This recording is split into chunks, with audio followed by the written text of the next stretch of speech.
ఈరోజు మనం ఎక్స్పోనెంట్లో డివిజన్ ఉండేటువంటి ఉదాహరణలు కొన్ని చూద్దాము. 5/6/5² ఎంతకి సమానము? ఎక్స్పోనెంట్ అంటే ఏమిటి అని అర్థమయ్యేలా దీనిని వ్రాద్దాము. 5 × 5 × 5 × 5 × 5 × 5 5ని 6 టైమ్స్ వ్రాసి డివైడెడ్ బై 5 × 5 5ని 2 టైమ్స్ వ్రాయాలి. ఇక్కడ న్యూమరేటర్లో ఒక 5ని డినామినేటర్లో ఒక 5ని కొట్టివేయవచ్చు. అలాగే న్యూమరేటర్లో ఇంకొక 5ని డినామినేటర్లో ఇంకొక 5ని కూడా కొట్టివేయవచ్చు. మనకి ఇప్పుడు ఎన్ని 5లు మిగిలాయి? న్యూమరేటర్లో 4 5లు మిగిలాయి, డినామినేటర్లో 1 మిగిలింది. దీనిని 5/4గా వ్రాయవచ్చు. మనం ప్రాబ్లంని మొదలుపెట్టినప్పుడు 6 5లు న్యూమరేటర్లో ఉన్నాయి. వాటిని 2 5లు డినామినేటర్లో ఉన్న వాటితో కొట్టేస్తే మనకి 4 5లు న్యూమరేటర్లో మిగిలాయి. దీనిని 5/6 - 2గా వ్రాయవచ్చు. అంటే 5 పవర్ న్యూమరేటర్ పవర్లోంచి డినామినేటర్ పవర్ని తీసివేస్తే 5/4 వస్తుంది. 5/6 × 5² మనం 5/6 + 2గా వ్రాయవచ్చు అని లాస్ట్ వీడియోలో తెలుసుకున్నాం కదా, గుర్తుందా? అలాగే ఇప్పుడు 5/6/5² = 5/6 - 2గా వ్రాయవచ్చు అని నేర్చుకున్నాము. ఇది 5/4 వస్తుంది. ఇందాక ఒకటి ఉదాహరణలో 6 + 2కి 5/8 వస్తుంది, అవునా? కావున మనకి బేసెస్ సేమ్గా ఉండి గుణిస్తే ఎక్స్పోనెంట్స్ని కూడాలి. అలాగే బేసెస్ సేమ్గా ఉండి భాగిస్తే మనం డినామినేటర్ ఎక్స్పోనెంట్ని న్యూమరేటర్ ఎక్స్పోనెంట్లోంచి తీసివేయాలి. ఇప్పుడు మనం దీనిని క్లియర్గా అర్థం చేసుకోవడానికి ఇంకొన్ని ఉదాహరణలు చూద్దాం. ఉదాహరణకు 6/7/6³ తీసుకుంటే దీనిని 6/7 - 3 = 6/4గా వ్రాయవచ్చు. లేదా ఈ వీడియో మొదట్లో లాగే 7 సార్లు 6ని వ్రాసి అలా అయినా చేయవచ్చు.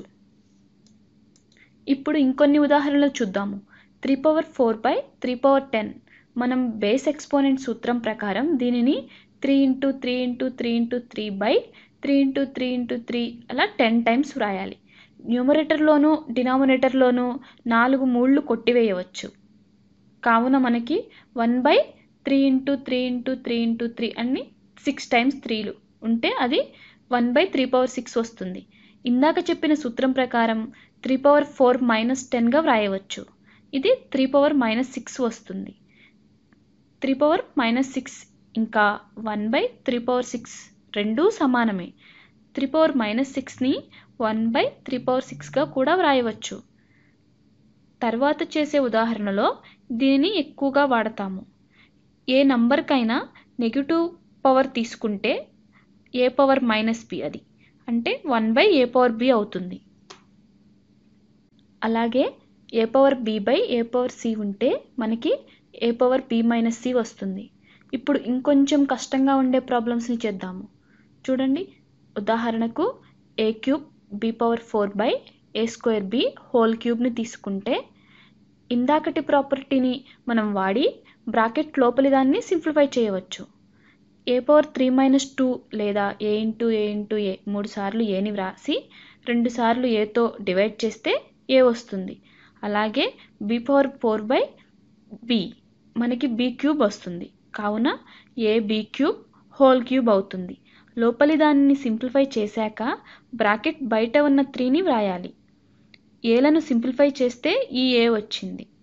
కాబట్టి దేనికి ఏది వ్రాసామని క్లియర్గా మనకి అర్థమవుతుంది. ఇప్పుడు మనం బ్రాకెట్ బయట ఉన్న 3ని లోపలి ఉన్న వాటికి పవర్ లాగా వ్రాద్దాము. మనకి a³ × b³ వస్తుంది. ఇది a³ × b⁻9 అవుతుంది. ఇప్పుడు మనం ఇంకొక ఉదాహరణని చూద్దామా? 25xy/6/20y5x². ఇక్కడ మళ్ళీ మనం న్యూమరేటర్లను డినామినేటర్లను తీసుకొని సేమ్ బేస్ ఉన్న వాటికి ఒకటిగా వ్రాయాలి. అప్పుడు 25/20 × x/x² y/6/y5. మనం నేర్చుకున్న సూత్రాన్ని దీనికి అన్వయిద్దాము. 25/20ని 5తో పైన కింద డివైడ్ చేస్తే 5/4 వస్తుంది. ఎక్స్ పవర్ 1/x² తీసుకుంటే ఎక్స్ పవర్ 1 - 2 అంటే ఎక్స్ పవర్ -1 = 1/x వస్తుంది.